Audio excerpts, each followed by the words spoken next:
नर्मदा के तट पर बसी एक ऐसी जगह जहाँ श्वासों में ओमकार की ध्वनि है, जहाँ नदी के हर कण में शिव का अंश है, जहाँ केवल मंदिर नहीं एक दिव्यता की चेतना जीवित है। आज हम आपको लेकर चल रहे हैं ओमकारेश्वर, भारत के 12 ज्योतिर्लिंगों में से एक ऐसा स्थान जहाँ भूगोल, आध्यात्म और पुराण एक साथ सांस लेते हैं।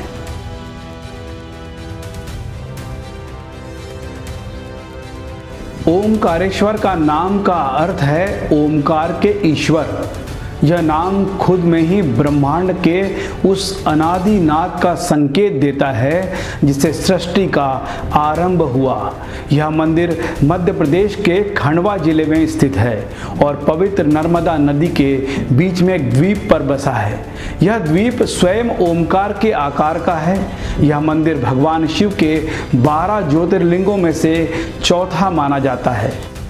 यहाँ भगवान शिव 2 रूपों में पूजित होते हैं, ओमकारेश्वर और ममलेश्वर।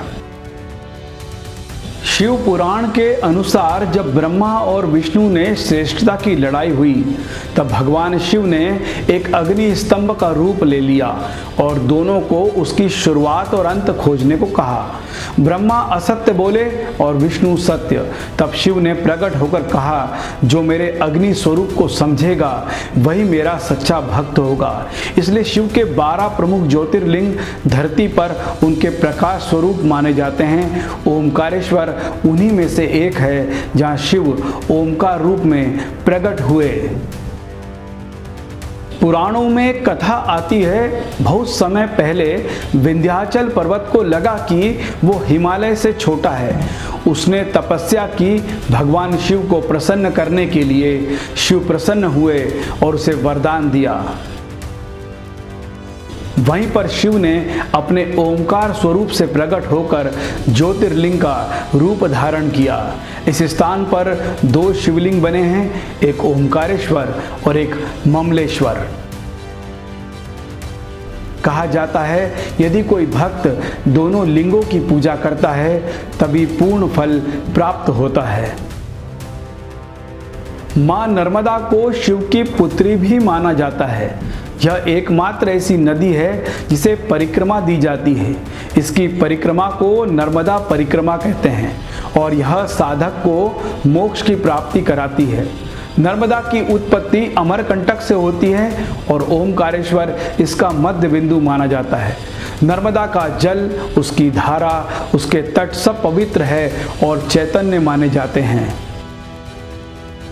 ओमकारेश्वर मंदिर जिस टापू पर स्थित है उसका भूगोल भी अद्भुत है।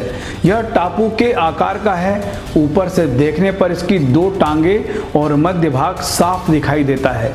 कहा जाता है यह आकार प्राकृतिक नहीं बल्कि शिव का चमत्कार है, अर्थात ब्रह्मांड का मूल ध्वनि और शिव की उस ध्वनि के ईश्वर है। इसलिए यह स्थान न केवल धार्मिक बल्कि ब्रह्मांडीय ऊर्जा का केंद्र भी माना जाता है। ममलेश्वर मंदिर को अमरेश्वर भी कहा जाता है। यह ओमकारेश्वर मंदिर के सामने नर्मदा नदी के उस पार स्थित है। कहते हैं जब शिव ने यहाँ स्वयं को विभाजित किया तो उनका एक भाग एक स्थान पर प्रकट हुआ। दोनों मंदिरों की पूजा एक साथ करने से ही पूजा पूर्ण मानी जाती है।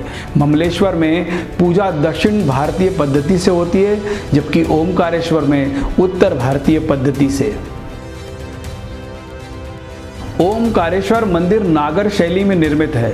यह 5 मंजिला मंदिर है जिसमें शिव के साथ साथ गणेश, पार्वती, काशी विश्वनाथ, हनुमान जी आदि की मूर्तियां भी है।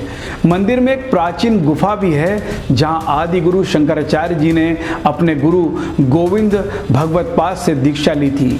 यह स्थान भारतीय ज्ञान परंपरा का सजीव प्रतीक है।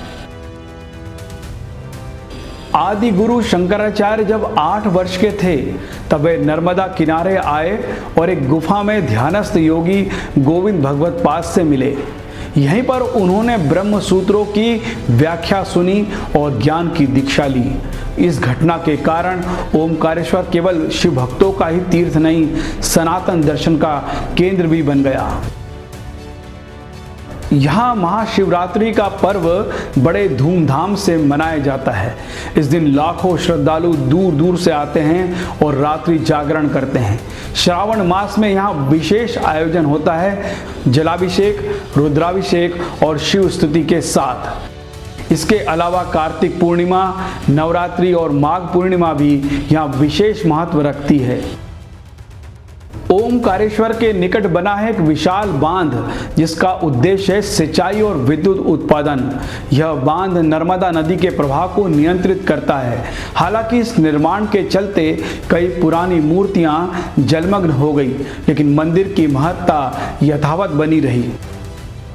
ओमकारेश्वर वह स्थल है जहां ओम की ध्वनि, कार की क्रिया और ईश्वर की सत्ता एकत्र होती है। यह केवल ज्योतिर्लिंग नहीं, यह जीवित ऊर्जा का केंद्र है जहां शिव का नाद हर श्वास में समाया हुआ है। अगर आप जीवन की उथल पुथल से थक गए हैं, अगर आप शांति की खोज में हैं, अगर आप ब्रह्मांड से जुड़ने का मार्ग ढूंढ रहे हैं, तो एक बार ओमकारेश्वर अवश्य आइए, क्योंकि यहाँ न केवल शिव मिलते हैं बल्कि स्वयं स्वरूप का बोध होता है।